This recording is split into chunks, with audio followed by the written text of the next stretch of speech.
कर्म का स्वरूप, कर्म कैसे होते हैं और कैसे काम करते हैं। यानी कि अपन लोग शत्रु के घर की पहचान कर रहे हैं। शत्रु पे कितने असले हैं, कितने हथियार हैं, शत्रु कैसे काम करता है, कैसे बचना है, कितनी तैयारी करनी है हमें। कर्म शत्रु है ना। जीव को संसार में बुलाए, गिराए, वो कौन है? वो शत्रु है ना। अपन लोग अभी कल अपनी बात चल रही थी, दो प्रश्न छोड़े थे अपन लोगों ने। एक तो छोड़े थे अपन लोगों ने विग्रह गति का। विग्रह गति कितने मोड़ों की होती है और कितना समय उसमें लगता है। और दूसरा प्रश्न छोड़ा था हमने विपाकी का, कितने कितने विपाक उसके अंदर होते हैं। पूनम जी ने अच्छी मेहनत करी और भेजा ग्रुप पर। अच्छा है, मेहनत करनी चाहिए, सब लोगों को करनी चाहिए मेहनत, है ना। समय इसमें लगाएंगे तो समय कहीं उड़ जाएगा। तो कुछ बताना चाह रहे हैं पूनम जी आप इस बारे में, कुछ बोलना है आपको?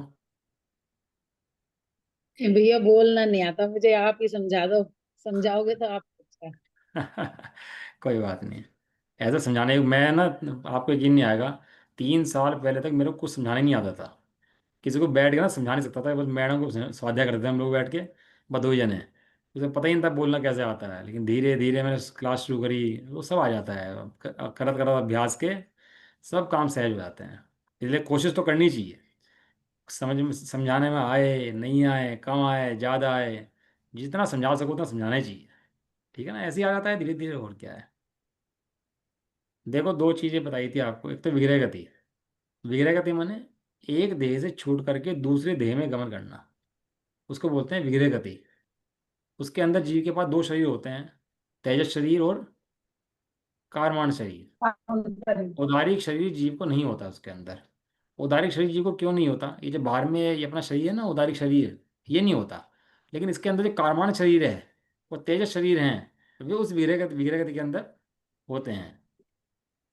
4 समय की होती है, 3 मोड़े मैक्सिमम हो सकते हैं इसके अंदर। एक समय लग सकता है, 2 समय लग सकते हैं, 3 समय लग सकते हैं, 4 समय लग सकते हैं, और 3 मोड़े उसके अंदर हो सकते हैं। मैंने नक्शा भेजा आपके ग्रुप पर, आप देखोगे शायद कि एक जीव नीचे कोने से मरा। मैं नक्शा खोल लूँ एक मिनट, आपको दिखाऊँ एक मिनट खोल के, 1 मिनट। और नाम अगर तो उसका आप पढ़ लेना कि नाम से क्या क्या गतियों के हैं उनके। ये थोड़ा समझा देता हूँ आपको कि किस तरह से गतियाँ होती हैं, किस तरह से जीव कहाँ कहाँ जाता है। ठीक है, होल्ड।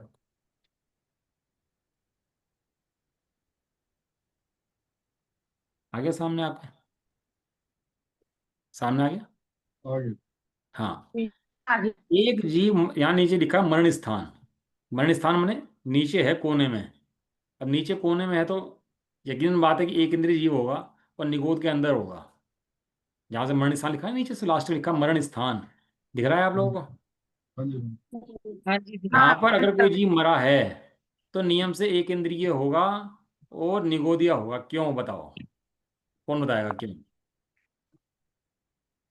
क्योंकि भैया नरक के निगोद है ना इसलिए। नरक के नहीं नीचे निगोद है ना। नहीं नहीं नहीं, बात सही है। नहीं, ऐसा नहीं है। बताओ और कौन बताएगा? भैया प्रश्न क्या है आपका? है? मेरा प्रश्न ये है, यहाँ मरण स्थान जो लिखा है, यहाँ मरण स्थान में मैं कह रहा हूँ वो मरण स्थान जहाँ लिखा है, जो जगह बनाई है इसके अंदर, वो नियम से एक इंद्रिय होगा और निगोदिया होगा। मैंने पूछा वहाँ क्यों, वो एक इंद्रिय क्यों होगा, निगोदिया ही क्यों होगा क्योंकि स्थान? भैया नरक के सबसे नीचे कलकल भूमि है ना, वो निगोदिया रहते हैं, वहां साधारण वनस्पति नहीं, है। ये भी आंसर नहीं है। मैं बताऊं, फिर आप लोग समझना। बोला करो आंसर, जो भी समझ में आए दिया करो। ये जो तरसनाड़ी है ना, तरसनाड़ी के बाहर जितना जीव होता है वो सब एक इंद्रिय ही होता है, निगोदी ही होता है। केवल तरस नाड़ी ऐसी है जिसके अंदर ये स्थावर जीव पाए जाते हैं और 2 इंद्रिय आदि जीव पाए जाते हैं। इसके बाहर नहीं पाए हम्म। जाते। इसके बाहर अनंत निगोदिया जीव है। क्लियर बात? हम्म। अभी तरसनाड़ी बनी हुई है इसके अंदर। सही। तो तरसनाड़ी के बाहर से मरा है ना जीव वो। हाँ तरसनाड़ी के बाहर से जीव मरा है ना वो। हाँ तो जो हाँ हाँ तरसनाड़ी के बाहर से मरा है, वो चाहे हाँ नित्य निगोद हाँ। में हो चाहे इतर निगोद में हो, लेकिन होगा वो निगोदिया। ठीक है। हाँ, बहुत बड़ा क्षेत्र ठीक है निगोद का, आपको यकीन ठीक। नहीं आएगा निगोद का क्षेत्र कितना बड़ा है। जितना क्षेत्र में आप लोग रहते हैं ना, जो तरसनाड़ का क्षेत्र है, वो 343 घनराजू के अंदर से निकालोगे तो उसका घनराजू बहुत कम है तरसनाड़ी का। 7 बाई 1 बाई 1। सात सात बाई, हाँ तो कितनी भाई बड़ी दस, है, एक चौदह, चौदह भाई, बाई एक बाई एक की है ना। तो 14 राज्यों की चौदह, हुई। तीन सौ 14। 343 में से हाँ। 14 घटा दो, बाकी सारा क्षेत्र जो है वो पूरा निगोदिया का है, जिसमें जीवन अंतबार मरता रहता है, जीता रहता है, अंतबार जीता रहता है और मरता रहता है। वो एक इंद्रिय का जीव शरीर है। और आप ये समझ लो कि जितना जीव को निगोद से निकलने के बाद टाइम मिलता है, कोई अनंत अनंत जीवों में से किसी जीव को निगोद से निकलने का लिए मौका मिलता है, और निगोद से निकलता है। और निगोद से निकलने का टाइम जो उसका है, वो 2000 सागर का है। 2000 सादिक बोलते हैं उसको, 2000 सागर का है। आपको लगता हो 2000 सागर बहुत बड़ा है, तो मैं बता देता हूँ आपको 2000 सागर कितना बड़ा है। पहले काल से छठा काल, और छठे काल से पहला काल, ये जो उलट फेर हुआ ना इसके अंदर, ये काल कितना बड़ा है। पहला, दूसरा, तीसरा, चौथा, पांचवा, छठा, छठा, पांचवा, चौथा, तीसरा, दूसरा, पहला, ये किसे बोलते हैं, कल्प काल। क्या बोलते हैं इसको, दस ललित जी? सागर का। कल्प काल। अब कल्प आपने ये का। समझा करो ना, सुनो ये बात आप समझ रहे हो ना, ये बात बच्चों को समझाना, आप अपने बच्चों को, भाई को, बहन को, माता को समझाना, तो आपका रिवीजन हो जाएगा इस बात से। और ये बात समझते ही उनको भी क्लियर हो जाएगा और आपको डबल क्लियर हो जाएगा। हमने भी अपनी पढ़ाई ऐसी करी है, समझा समझा कर की। ये जो काल गया, पहले से छठा और छठे से पहला, इसका टाइम है 20 कोड़ा कोड़ी सागर। कितना है? 20 कोड़ा कोड़ी। कोड़ा कोड़ी। 20 करोड़ एक बार गया, 20 करोड़ दो बार गया, 20 करोड़ तीन बार गया, ऐसे ही 20 करोड़ 20 करोड़ बार गया। इसको बोलते हैं 20 कोड़ा कोड़ी सागर, और इसको बोलते हैं एक कल्पकाल। सही है। अब इसी के अंदर तुम्हारे तीर्थंकर भी हुए हैं, इसके अंदर पांचवा काल भी आ जाएगा, इसमें छठा काल भी आ जाएगा, पहले भी आ जाएगा, सारे काल इसके अंदर आ जाएंगे। और निकला कितने समय के लिए है वो? हम जो निकल के आए हैं कितने समय के लिए निकल के आए? 2000। 2007। मुझे ये बताओ, तुम 20 कंटिन्यू। कोड़ा कोड़ी के सामने 2000 की कितनी कीमत है? अंबानी है सपोज करो, 10 लाख 20 लाख करोड़ का आदमी है, और हमारे पास सपोज करो 1 लाख रुपए हैं। तो उस 10 लाख 20 लाख करोड़ के सामने हमारे 10 20 लाख की क्या कीमत है? अब ये जो 2000 सागर के लिए निकला है, 2000 सागर में से 1340 सागर तो, 1360 सागर तो स्वर्ग में चले जाते हैं इसके, और 640 सागर जो है नरक में जाते हैं इसके। पहली बात तो ये समझ लो, ये लोग ठसाठस भरा पड़ा है जीवों से। ये जितना लोग है ना अपना, जितना 3 लोग हैं, ठसाठस भरे पड़े जीव के अंदर। अनंतानंद जीव तो निगोद में ही जन्मेंगे, निगोद में मरेंगे, उससे बाहर निकल ही नहीं पाएंगे कभी। निकलते ही नहीं है, और निकल नहीं पाते, वहीं जीते हैं। और एक ऐसे ही हमें आसान लग रहा है कि वो ये संसार जैसा है ना, दिखता होगा, खा रहे हैं, पी रहे हैं, मस्ती कर रहे हैं संसार ऐसा दिखता होगा कि खा लिया पी लिया मस्ती कर लिया, इसका नाम संसार है? इसका नाम संसार नहीं है। अभी थोड़ा सूक्ष्मता से देखोगे, तब पता लगेगा संसार कहते किसे हैं। थोड़ा सूक्ष्म दृष्टि से देखो ना, प्याज के अंदर जीव दिखता है आपको? नहीं। दिखा है, आंख से दिखता है? नहीं। और सूक्ष्म दृष्टि में लगा दो उसको तो? मेरे ख्याल से सूक्ष्म में भी नहीं दिखते निगोदिया जीव तो। नहीं, निगोदे नहीं दिखते, लेकिन हमने देखा, हमने जब 10th में साइंस थी, तो हमने देखा उसके अंदर लगा झिल्ली को अंदर ना, वो झिल्ली के अंदर छोटे छोटे जीव रेंगते रहते हैं। हालांकि वे भी तरह जीव हैं, वो बात आपकी ठीक है, कि बहुत सारे जीव रेंगते रहते हैं। ऐसे ही संसार के अंदर अनंत जीव भरे पड़े हैं, अनंत दुखी हैं। ये जो तुम्हें दिखाई देता है ना थोड़े बहुत सुखी जीव, ये बहुत थोड़ी संख्या है इन जीवों की तो। समझ में आया? अब उनमें से 2000 सागर के लिए कोई जीव बाहर निकलता है उनमें से, और 1360 सागर स्वर्ग में और 640 सागर नरक में बिता देता है। और जो सादिक मिश्रण में मिलता है, सादिक उसके ऊपर का थोड़ा सा, उसमें इसको 8 भव, पर्याप्त तक की बात कर रहे हैं, 8 भव मनुष्य के, 8 भव स्त्री, 8 भव पुरुष के, 8 स्त्री के, और 8 पुरुष नपुंसक के मिलते हैं, पर्याप्त तक के पूरे इसको। बस इन भव के अंदर जीव कल्याण कर ले तो कर ले, और ना कर पाए तो फिर कहाँ चला जाता है? निगोद की यात्रा पे चला जाता है फिर से। फिर पता नहीं कब निकलता है। तो वो दुर्लभ राम जी ने लाइन लिखी ना, दुर्लभ लही जो चिंतामणि, त्यों पर्याय लही त्रस्तणी। वो लाइन ऐसे ही लिखी उन्होंने। बहुत ज्ञानियों का एक एक वचन ध्यान से गौर से पढ़ा करो, क्या लिखना चाह रहे हैं उसके अंदर और क्या कहना चाह रहे हैं। समझ में आया? इस श्लोक के अंदर कितना प्रमाण है वो, जिसके अंदर तरसजी पाए जाते हैं, और जो तरस नाड़ी है उसके अंदर भी निगोदिया जी पाए जाते हैं। निगोदिया जी वहां पर भी हैं। तो कोई जीव नीचे से मरा, जहां मरण स्थान लिखा, अब समझ में आ गया आपको? एक इंद्रिय जीव में क्यों कह रहा हाँ। हूँ, निगोदिया क्यों कह रहा हूँ उसको? बराबर बात है ना? हाँ। ये हाँ। मर करके जाएगा सीधा पहले। कितना समय लगा उसको? एक समय, मोड़ा नहीं आया अभी इसके अंदर, लेकिन समय कितना लग गया उसका? एक एक। सेकंड। अब ऊपर जाना है उसको, तो जाएगा ऊपर। तो एक मोड़ा हो गया उसका, और समय कितने हो गए? दो। दो। और फिर इधर जाना है उसको, दूसरे निगोद के अंदर, तो फिर मुड़ के गया इधर, तो कितने समय लग गए? तीन। तीन। मोड़े कितने हो गए? तीन। दो। दो दो, हाँ। और फिर ऊपर और वहां से तीन। अगर ऊपर जाना होगा तो ऊपर जाएगा, वहीं जन्म ना होगा तो वहीं जन्म जाएगा। यदि वहीं जन्म ना होगा तो तीन समय दो मोड़े, और ऊपर जाना होगा तो एक समय और लगेगा और एक मोड़ा और लगेगा, यानी कि चार समय और तीन। मोड़। यदि तीन ये मोड़। ये जीव जहां से मरा और सीधा जन्म ना हो इसको वहां पर, जहां पहले रूट बना हुआ है नीचे के नीचे, तो एक समय लगेगा इसको पहुंचने वहां तक, मोड़ा कोई नहीं आएगा इसका। ऊपर जन्म ना होगा तो ऊपर चला जाएगा, दो समय लगेंगे, एक मोड़ आएगा। इधर जन्म ना होगा तो तीन समय लगेंगे, दो मोड़ आएंगे। और ऊपर जाना होगा तो चार समय लगेंगे और तीन मोड़ आएंगे। मोड़ लग। इस तरह से ये जीव इस संसार के अंदर भ्रमण करता रहता है, जन्मण करता रहता है। और सोचो, निगोदिया जीव, एक आलू के अंदर अनंत निगोद जीव, और एक सांस में 18 बार जन्म कर दे। एक आलू की बात कर रहे हैं, अभी अनंत आलू जो है उनकी बात नहीं कर रहे। और पानी के अंदर, एक बूंद के अंदर असंख्यात जीव। और इतने पानी के अंदर कितने जीव, वनस्पति में कितने जीव, और भूमिकाएं कितने जीव हैं, अग्निकाय कितने जीव, और इतने जीव सारे के सारे, और धड़ चक्कर काट रहे हैं यहाँ पर ऐसे ऐसे। ये जो हम बैठे हैं ना, हम यहाँ पे बैठे हैं, तो अनंतो जीव प्रत्येक समय क्रॉस कर रहे हैं यहाँ बैठ करके, मर रहे जी रहे दुखी हैं। हमारी यहीं। लेकिन जब केवल ज्ञान हो भैया जाए, हमें ये मरण स्थान लिखा है ना, यहाँ से मर के पहले ऐसे जाएगा जी। पहले सीधे इस जाएगा इधर। समान यहाँ ऐसे ना, हाँ इस लिखा, बना हुआ हॉरिजॉन्टल, लाइन। हॉरिजॉन्टल लिखा है ना, हॉरिजॉन्टल लिख के हाँ हाँ जाएगा, हाँ। हाँ, फिर सीधा ऊपर की तरफ है। फिर ऊपर जाएगा। अच्छा। हाँ हाँ। जीव इधर का जाएगा फिर। स्वभाव है ऊर्ध्वगमन।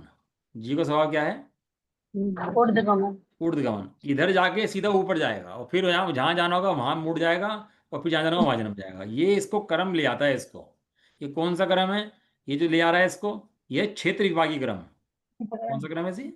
ये जो गर्म क्षेत्र घूम रहा है ना, यहाँ से विकास। यहाँ, यहाँ से यहाँ, यहाँ से यहाँ, यहाँ से यहाँ, ये क्षेत्र विभागी है।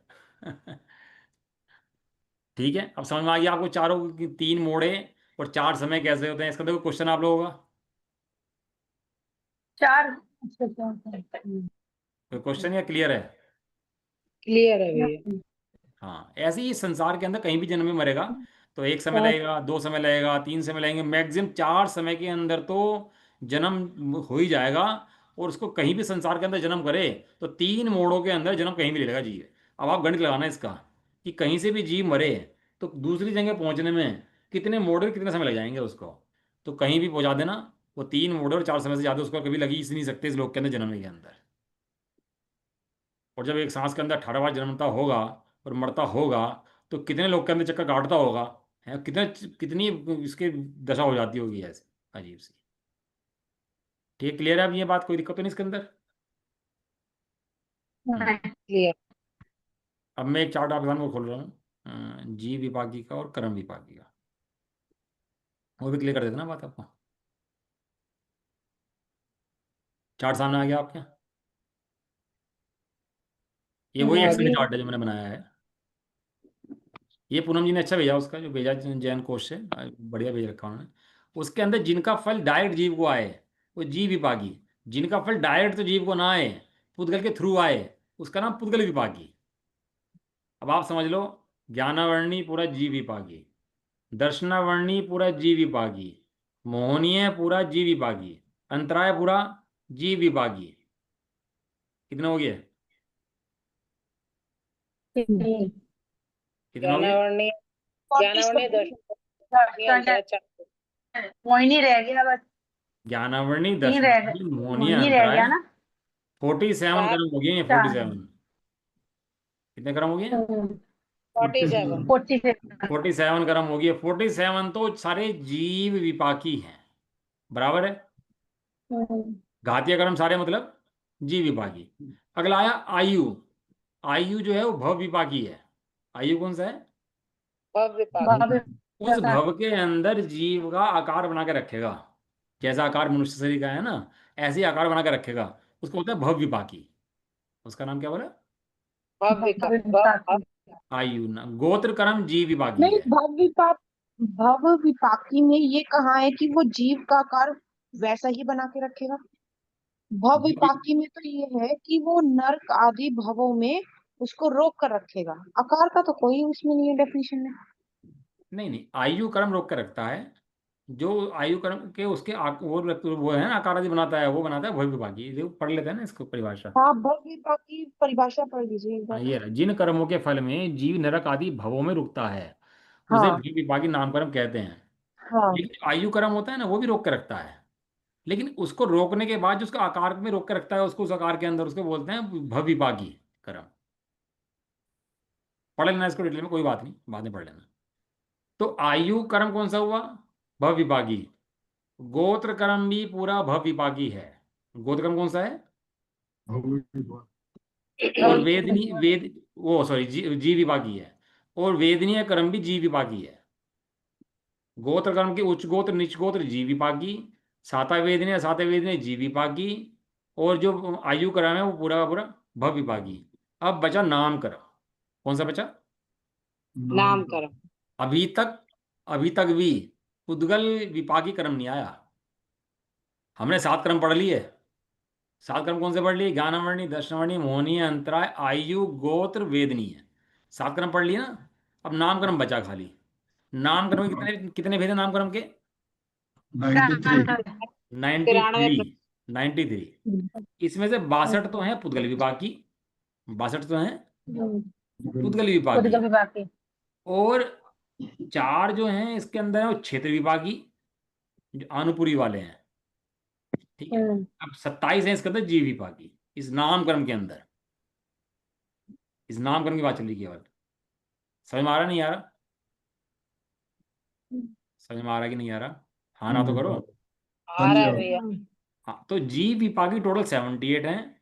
पुद्गल विभागी 62 हैं।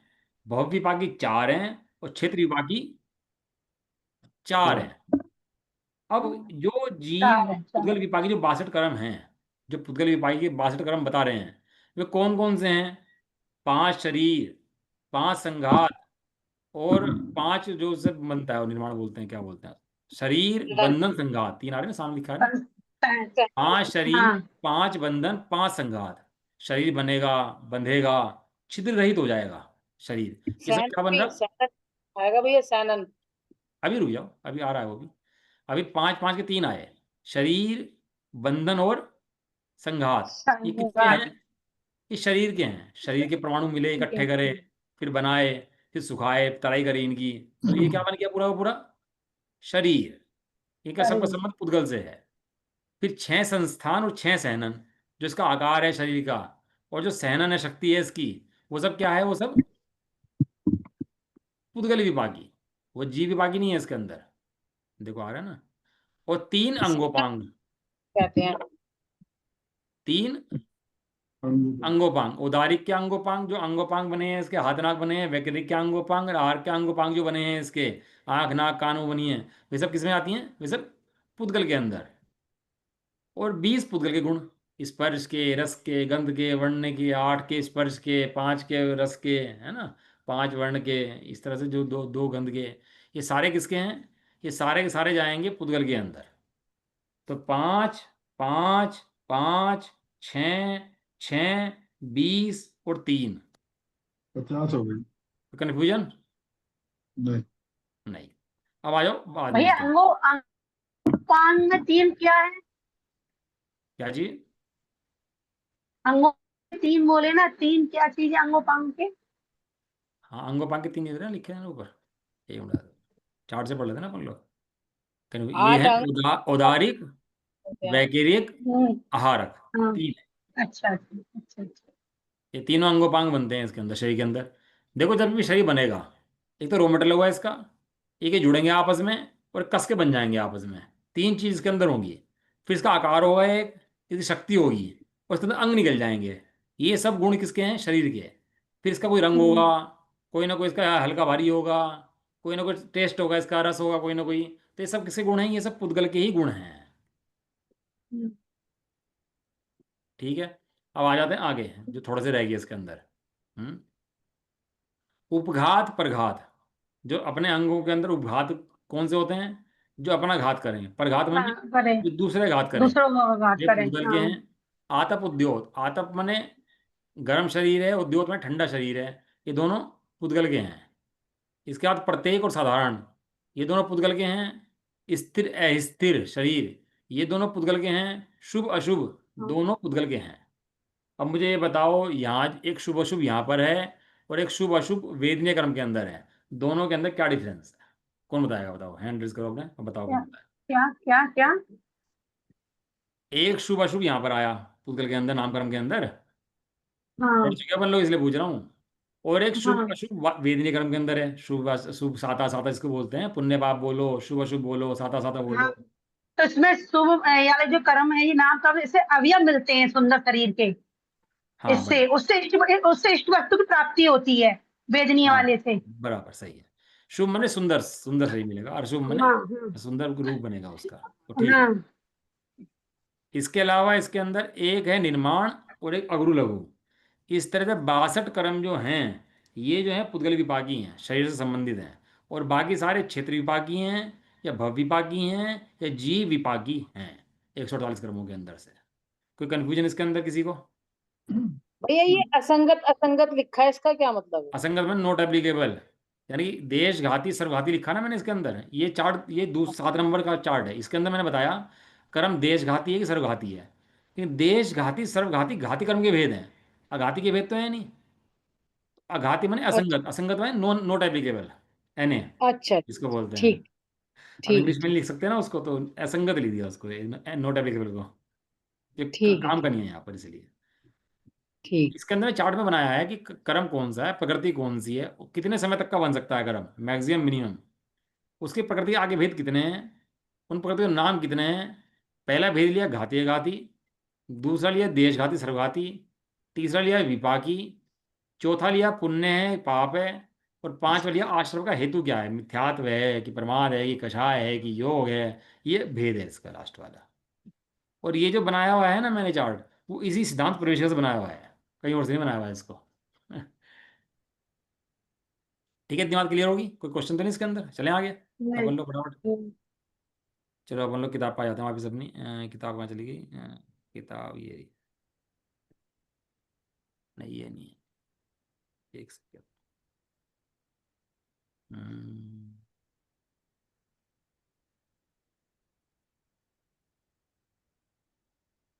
हाँ ये।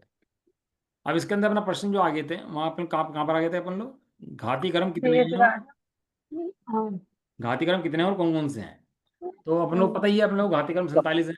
इसमें कोई विशेष बात तो ऐसी है नहीं बताने वाली। घाती कर्म 47 हैं। ज्ञानावर्णी, दर्शनावर्णी, मोहनी और अंतरा है। बार बार ये घंटी सी क्या बज रही है इसमें? कोई एक्चुअली एंटर करता है ना क्लास के अंदर तो घंटी बज जाती है। ये है। तो फिर ये रिकॉर्डिंग में भी आ जाएगी, इसे तो बंद करवा दो तो ज्यादा अच्छा है। ये वीर बंद कर देना इसको भाई। अगला प्रश्न है 240 प्रश्न। अघाती कर्म कितने हैं और कौन कौन से हैं? एक घाती कर्म है, एक घाती कर्म है, सब बता चुके हैं आपको। कोई ज़्यादा विशेष बात इसके अंदर नहीं, बहुत खुलासा हो चुका है इसका। आघाती कर्म 101 हैं। वेदनीय के 2, आयु के 4, नाम के 93 और गोत्र के 2। दो। है आघाती, और बल सबसे ज्यादा है इसका पर, क्योंकि अपन को घाती कर्म की पता ही नहीं है ना। तो जैसे शरीर आदि मिलते हैं वैसे ही इसको राग द्वेष होने लगते हैं, वैसे ही सुख दुख होने लगता है इसको। तो है तो आघाती कर्म, कहता कुछ नहीं है। तो प्रशांत जी को सबसे ज्यादा कर रखा है इसने। ऐसा। मुनिराज होते हैं, जंगल चले जाते हैं ना, जंगल में बैठते हैं। और कैसा परिचय होता है, एक है उनका दंस मशक परिचय। दंस मशक परिचय में ऐसा है कि यदि मच्छरों को काटता हो और मच्छर चिपट जाए उनको, तो उस परिचय को सहन करते हैं। सहन करते हैं माने जीतते हैं, जीतते हैं माने आनंद से रहते हैं, परिचय निकल जाता है। अपने ज्ञान में रहते हैं, आनंद में रहते हैं। है ना? ऐसे बहुत सारे परिचय उनके होते हैं, 22 परिचय होते हैं मुनिराजों के। आप पढ़ना कौन कौन से परिचय होते हैं। अज्ञान परिचय, दंस मशक परिचय। तो वहाँ शरीर के ऊपर कोई उपसर्ग आदि हो तो वे जीत लेते हैं उसको। कैसे जीत लेते हैं? क्योंकि जानते हैं कि मेरा काम नहीं है, मैं इसमें नहीं हूँ। मैं कैसा हूँ, मैं मूर्ति हूँ और ये मूर्तिक है। मैं अलग हूँ और ये शरीर अलग है। इस बल से उसको जीत लेते हैं। ठीक है, क्योंकि ये अघाती कर्म के उदय में मिला हुआ है। हमारी दृष्टि श्रेय आदि पर है, और मुनराज की दृष्टि वो घाती कर्मों का जो घात करे ना अंदर में, उस पर है असली शत्रु जो है। हमारी दृष्टि नकली शत्रु पर है, अब मुनिराज की दृष्टि असली शत्रु के ऊपर है। सर्वघाती प्रकृति कितनी और कौन कौन सी हैं? इसमें लिखा है सर्वघाती प्रकृतियां 21 हैं। पढ़ा दिया आपको, घाती कर्म के अंदर दो भेद हैं, एक सर्वघाती के और एक देशघाती के। खूब अच्छे से पढ़ाया आपको, हम्म, आप समझ लेना बात। हम्म, जो हम्म, 21 प्रकृतियां हैं कौन सी हैं? ज्ञानावरणी की एक, केवल ज्ञानावरण। अब ज्ञानावरण हम्म, कितनी भेद हैं टोटल? 5। 5 5 में से 4 कहाँ जाएंगी? देशघाती में, और एक कहाँ ही? सर्वघाती में। सर्वघाती में। देश दर्शनावरण की टोटल कितनी प्रकृतियां हैं? 9। 9 9। बढ़िया, 9। 9 में से 6 तो हैं सर्वघाती, और देशघाती सर्व कितनी बची? हाँ, 3 3। 3। 3। ये तो केवल ज्ञानावरण तो है ही, उस केवल दर्शनावरण तो है ही उसके अंदर। और केवल हम्म, दर्शनावरण के अंदर 5 नींद। हम्म, कितनी नींद बची? 5 नींद। हम्म, यानी कि 5 ज्ञान के भेद हैं: मति, श्रुत, अवधि, मनःपर्य और केवल। हम्म, तो मति, श्रुत, अवधि, मनःपर्य तो हैं देशघाती प्रकृतियां जो आवरण करने वाली हैं उनको। और केवल ज्ञानावरण कहाँ जाएगी? वो सर्वघाती के अंदर। सर्वघाती हम। अब आज आप जो दर्शनावली के अंदर, दर्शनावली के अंदर चक्षु दर्शनावरण, अचक्षु, अवधि हम्म, ये देशघाती में और जाएंगी। केवल दर्शनावरण है ना। तो 3 तो हम्म, जाएंगी देशघाती के अंदर, और केवल केवल हम्म, दर्शनावरण। सर्वघाती में। हाँ, जो भी दोनों के अंदर केवल दर्शनावरण और केवल ज्ञानावरण है वो सर्वघाती है, हम्म, और बाकी हम्म, देशघाती है। क्लियर हम्म, है या नहीं है? क्लियर है। कोई कन्फ्यूजन? नहीं। पूछ लिया करो भैया, कोई कन्फ्यूजन हो, छोड़ो मत ना करो मैटर को इस तरह से ना। कोई बात होगी, बहुत इंपॉर्टेंट बात है, नहीं समझ में आया तो काम खराब हो जाता है, हो जाता है, बहुत गड़बड़ हो जाती है ऑनलाइन में।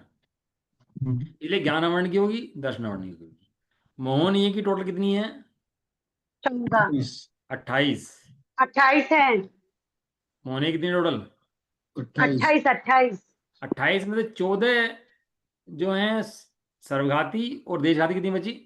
14। 14 14 सर्वघाती और 14 देशघाती। देशघाती।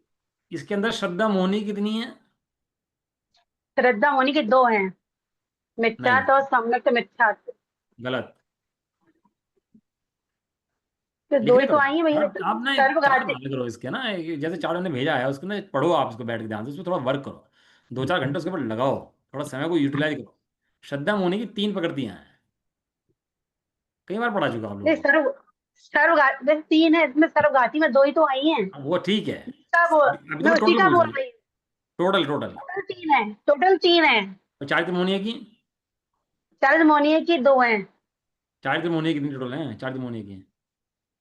चार्ज मोनिया की 2 है ना। एक कसाई वेदनी है, 9 कसाई वेदनी है। हाँ, कषाय वेदनी कितनी है? कसाई वेदनी की क्या नाम है, 16। और 9 कषाय वेदनी की? 9। तो टोटल कितनी होगी?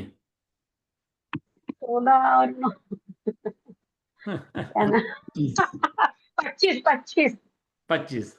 3 दर्शन मुनि की, और 25 जो है चारित्र मुनि की। इन 3 जो दर्शन हाँ मुनि की हैं, समझो ध्यान से, 3 जो दर्शन मुनि हाँ की हैं, इनमें से 2 तो हैं सर्वघाती, और एक हाँ। है क्या नाम है, देशघाती। देशघाती। और जो 25 बची उसके अंदर से, 25 के अंदर से हाँ अनुपानवंती, अप्रत्यख्यान, हाँ। प्रत्यख्यान, और ये प्रत्याख्यान, तो हाँ। हैं सर्वघाती। सर्वघाती। और बाकी हाँ। कितनी बची? सुंजनन चार। और 9। और 9 कितनी बच कसाई, गई? हाँ। 13। 13 14 हो गई ना। एक अरे उसकी। भाई, एक अभी छोड़ो हाँ ना उसको। 14 13 13 13। 13 कौन सी होगी में? संजलन की देशघाती। 4 है। हाँ देशघाती, हाँ। दोबारा सुन लो, दोबारा सुन लो ध्यान से, थोड़ा सा आराम से सुन लो, कोई जल्दीबाजी हमें भी नहीं है। श्रद्धा मोहनी की 3 प्रकृति है: हम्म, मिथ्यात्व, सम्यक मिथ्यात्व, सम्यक प्रकृति। 2 प्रकृति जो हैं वे हैं सर्वघाती, और जो वो सम्यक प्रकृति है वो है देशघाती। देशघाती। ठीक है। चारित्र मुनि के अंदर अनंतानुबंधी, अप्रत्यख्यान, प्रत्यख्यान, ये है सर्वघाती। हम्म, और हम्म, संजनन और नो कषाय, ये हैं देशघाती। देशघाती। तो देशघाती में कितनी चली गई? एक वहां से, और 13 यहां से, टोटल कितनी होगी? 14 14। और सर्वघाती में कितनी होगी? 4 या 12 और 2 14 14। 14। क्लियर है? कोई कन्फ्यूजन है? क्लियर। चलो। मुनिराजों को जो होता है ना, अनंतानुबंध नहीं होती, अप्रत्यख्यान नहीं होती, प्रत्यख्यान नहीं होती, केवल उनके जो उदय होता है ना, वो देशघाती हाँ, प्रकृति का उदय होता है उनको। स्वंजन कषाय नो कषाय है ना, उनको जितना उदय है वो किसका उदय है? देशभक्ति। वो देशघाती का उदय है देशघाती। उनको। अपन और जो अपन लोग बैठते हैं ना, वो उसको सर्वघाती का उदय होता है, वो सर्वघात करती है, इसलिए इतनी कषाय उमड़ती है। मुनराजों को इतनी कषाय नहीं उमड़ती, ना कुछ दर्द होता। वो पार्षद भगवान का उपसर्ग पद्मावती ने दूर कर दिया, कमाल कर दिया। वे सेनन कौन सा उनका? ब्रज वर्ष नाराज सेनन के धारी। उनको अच्छा, हाँ, चल। उनके उपसर्ग दूर करने के लिए कौन भैया आ रही? पद्मावती, जिसके पास सेनन कोई नहीं है। वो तो कमाल कर दिया। लोगों की इतनी मूर्खता ही है कि एक शास्त्र के अंदर कोई बात लिख दोगे तो ऐसा उसका डंका पीटेंगे ना बेफालतू का। अरे भैया, ये ब्रज वर्ष नाराज सेना के धारी हैं, पत्थर सोले घेर दो, उन पर पहाड़ पटक दो, तो कुछ नहीं बिगड़ सकता उनका। पहाड़ चूरा हो जाएगा, उनका कुछ नहीं बिगड़ सकता। पता है आपको? चूरा हो गया था पहाड़ का। हनुमान जी गिरे थे हाँ, जब। हाँ। और वो बताओ, वो पद्मावती ने थोड़ा सा नाक फैला दिया, तो पद्मावती की ज्यादा पूजा हो रही है, भगवान को वो छोटा सा कर दिया भगवान के। बताओ क्या मूर्खताई है, मतलब कमाल ही कर दिया है। कैसी कैसी प्रकृति है उनके, प्रकृति। और उनके उनके वैसे भी ना हो ना, बड़ी बड़ी नाराज सेना भी ना हो, वो मुनिराज हों, तो उनके सर्वघाती का उदय ही नहीं होता। उनके वो इतनी मंद प्रकृति का उदय होता है कि उनको उसमें आकुलता होती ही नहीं। मुनिराज को भोजन ना मिले, मच्छर काट जाए, डंक मार जाए, सांप आ जाए, शेर खा जाए, जैसी आकुलता हमें होती है ना, वैसी आकुलता उनको होती ही नहीं है। लेकिन हमारे नापने का पैमाना तो हमारे पास अपना है ना। थर्मामीटर कौन सा है हमारे हाथ में? हमारा अपना। हम तो बुखार उससे नापते हैं जैसे अपने को लगता है। मुनिराज को कुछ भी नहीं होता भाई साहब, ये अलौकिक पुरुष होते हैं मुनिराज जो होते हैं। उनको कषाय सताती नहीं है। और कोई उदय में आ जाए, कोई भयंकर उपसर्ग भी, तो उनको दूर दर्द नहीं होते जैसे हमारे को होते हैं। इतने इतना हल्का होता है। ऐसा थोड़ा ना मुनिराज होते हैं। क्यों? वो प्रकृति देशघाती का उदय ही नहीं है। कौन सी प्रकृति का? वो प्रकृति का उदय है, सर्वघाती का उदय ही नहीं है। कौन सी प्रकृति? देशघाती। देशघाती बहुत हल्की प्रकृति होती है, असर करती नहीं है, ज़्यादा परेशान नहीं करती है प्रकृति। अब देशघाती प्रकृतियाँ कितनी हैं और कौन कौन सी हैं, बताई दिया आपको। देशघाती या प्रकृति 26 हैं। ज्ञानावरण की 4, ज्ञानावरण की 5 में से एक वहाँ गई, 4 यहाँ बच गई। दर्शनावरण की 3, यानी कि 5 वहाँ गई, 6 वहाँ गई और 3 यहाँ बच गई। यहाँ। यूनी की 14, 14 वहाँ गई और 14 यहाँ बच गई। और यहाँ। अंतराय जो पूरा क्रम है वो देशघाती के अंदर है। मैंने आपको बताया था एक क्रम आपको तत्वार सूत्र के अंदर: ज्ञानावर्णीय, दर्शनावर्णीय, वेदनीय, मोहनीय, आयु, नाम, गोत्र आयु, और नाम, अंतराय। गोत्र और अंतर। मैंने बताया था ना वो क्रम। अंतराय क्रम को लास्ट हाँ। में पकड़ा। अघाती क्रमों की भी लास्ट में पकड़ा। वो क्यों? वो देशघाती क्रम है इसलिए। उसकी शक्ति थोड़ी कम होती है अंतराय क्रम की। ठीक है। अपना ये हो गया क्षेत्र विभाग और भव विभाग की प्रकृति कितनी कितनी है। ये जीव विभाग की कितनी, अच्छा आई है इसमें प्रश्न बाद में। वो पुद्गल विभाग की कितनी और कौन सी हैं, ये प्रश्न नंबर आपके अगले जो है ना, 243, 244, 245, 246, इसी के अंदर आ गई हैं सारे प्रश्न आपको, जो मैंने पढ़ाए हैं ना आपको, ये चारों इसके अंदर आ गए हैं। तो एग्जाम आपका 246 तक का कर लें? बताओ जी। क्या? एग्जाम जो है 246 तक का कर लें, क्योंकि अगले प्रश्न जो चार है ना, वो यही प्रश्न जो आगे वो पढ़ाए हैं। जी विभाग की कितनी है, कौन कौन सी हैं, पुद्गल विभाग की कितनी है और कौन कौन सी हैं, और क्षेत्र विभाग की कितनी है और भव विभाग की कितनी है और कौन कौन सी हैं। ये तो क्लियर हो ये आप गया। 42 का ही ले। आप 42 का ही लो, कल ही ले लो आप। इसका आगे लेना, आप अभी पढ़ना पड़ेगा, उसको कुछ समझना पड़ेगा भैया। तो ठीक एकदम है, समझ मैं में इसको नहीं कर आता। लेता हूँ। थोड़ा है अच्छा, ना, समझ पढ़ना पड़ेगा उसको, थोड़ा स्वाध्याय करना पड़ेगा तब आएगा समझ में। ठीक है, तो कंफ्यूज हो जाते हैं बार बार, क्षेत्र और बैठ जीव और पुद्गल में कंफ्यूज हो रहे हैं अभी थोड़ा सा। कोई दिक्कत नहीं, आप इसको पढ़ लो ललित जी। हाँ। देखो ललित जी, आपकी ना माता जी चलेगी, बहुत मतलब दुख की बात है, लेकिन अपन लोग तो दुख तो अपन लोग मनाते नहीं हैं। अपन लोग तो श्रद्धांजलि करते हैं। शोक सभाएं हमारे यहाँ होती नहीं है, और मरण हमारे यहाँ होता भी नहीं है। और हम मरण किसी का मानते भी नहीं हैं। क्यों? क्योंकि मरण किसी का होता भी नहीं है।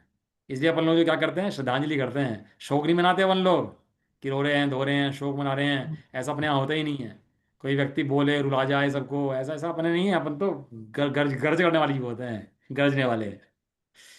अब उसमें ऐसा है कि जैसे जो धर्म के कर्तव्य माता जी कर रही थी, देखो सुनो, वो सब किस तरह चले, उन सब का परंपरा का निर्वाह कैसे हो, उसको पालन करने की जिम्मेवारी अपनी है।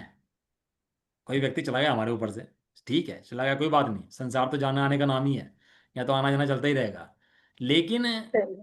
जैसे संपत्ति की सुरक्षा करते हैं, ऐसे ही जो उनके संस्कार थे उनकी सुरक्षा कैसे हो।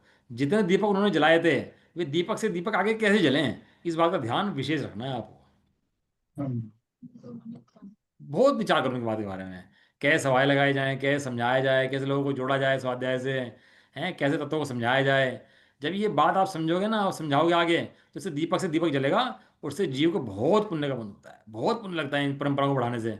परंपरा तोड़ने से बहुत पाप लगता है, और परंपरा बढ़ाने से बहुत पुण्य लगता है। माता जी ने आपकी अच्छा काम करा, स्वाध्याय चलवाया, स्वाध्याय पढ़ाया सबको, और अच्छा काम आपकी माता जी ने करा। वास्तव में बहुत अच्छी जीव थी मैं, जो स्वाध्याय से जुड़े और जोड़ दे, वो बहुत सुंदर जीव होता है वास्तव में। लेकिन वो परंपरा मेरी कैसे वाइफ भी बढ़े और जाती कैसे थी। हम उसको बढ़ाएं, वो है हमें सोचना है।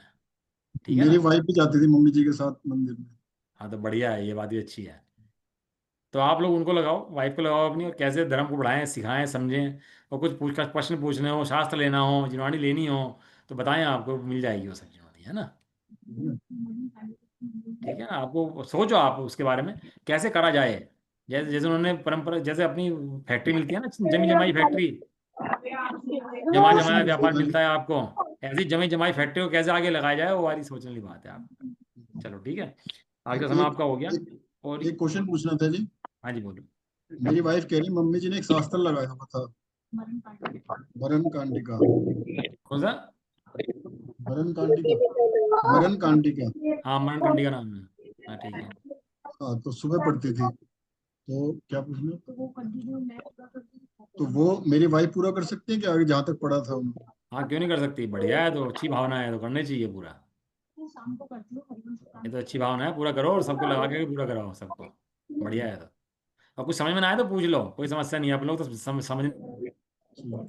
कुछ चीज़ समझ में आए तो कोटेशन भेज दो, और उसको क्लियर कर लेंगे फिर। ठीक है जी।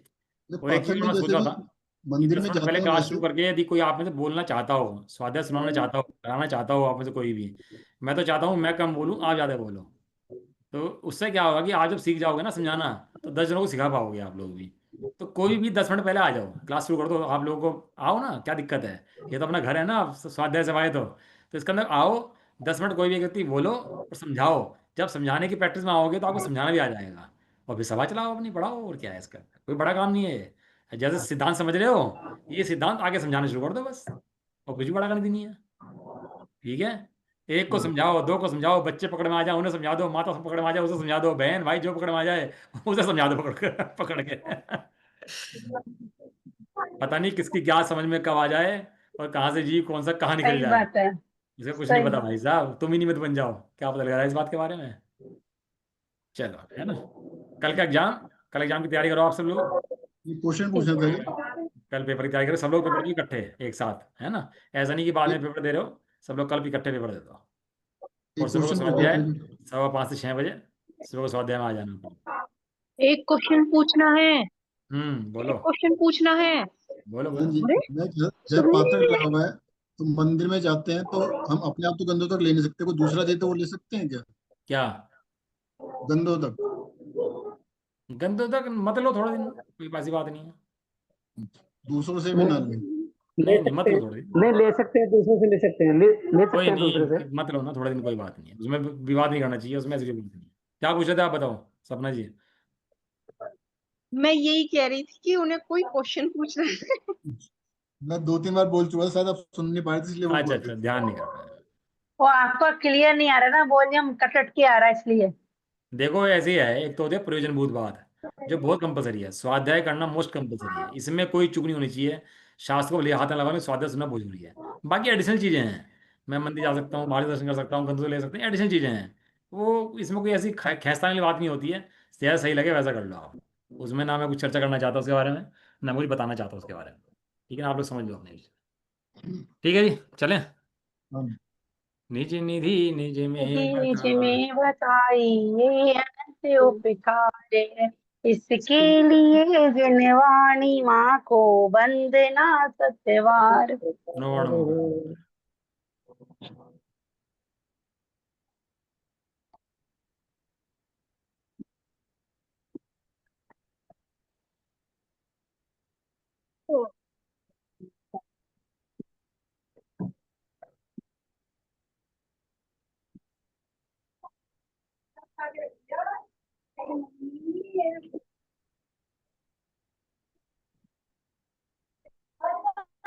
एक जो सुबह की क्लास में चलाई हुई है ना 5:15 से, वो जान के चलाई हुई है। वो चलाई हुई इसलिए है कि जिससे प्रमाद टूटे सब जीवों का और आके स्वाध्याय में जुड़े हैं सुबह के टाइम। वो एक बहुत मुख्य समय है जिस समय भगवान की दिव्यधनी खिड़ती है। वो समय है। और उस समय अगर अपन लोग सोते हैं तो उस समय अपने को ज्ञानावरणी का बंध बहुत ज़्यादा होता है। समझे ना, उसमें दर्शनावरणी बनता है और ज्ञानावरणी बनता है। और सुबह वो चलाई इसलिए जान करके थी कि जिससे लोगों का प्रमाद टूटे, लोग स्वाध्याय में आगे जुड़े और सुने समय सारणी में लिखा गया है। उससे क्या है, आप 7 बजे उठते होंगे, 6:30 बजे उठते होंगे, 6 बजे उठते होंगे, 8 बजे उठते होंगे, लेकिन वो एक प्रमाद तोड़ने का बहुत अच्छा साधन है। यदि आप लोग जुड़ना चाहो तो उसमें आप जुड़ो तो आपको बहुत लाभ उसके अंदर स्वाध्याय में मिल सकता है। ठीक है, सुबह 5:15 से 6 बजे शुरू हो जाता है और समय सारणी का बहुत अच्छा लाभ आपको मिल पाएगा उसके अंदर। चलो, हाथ खड़े नहीं करवा रहा मैं, बाकी आप लोग देख लेना अपने हिसाब से। जय बोलो दाक्षायणी मणि माता की, जय हो। महान जैन धर्म की। जय एक हो। साथ बोलिए। जय जिने सभी को जय जिने। एंड कर दो।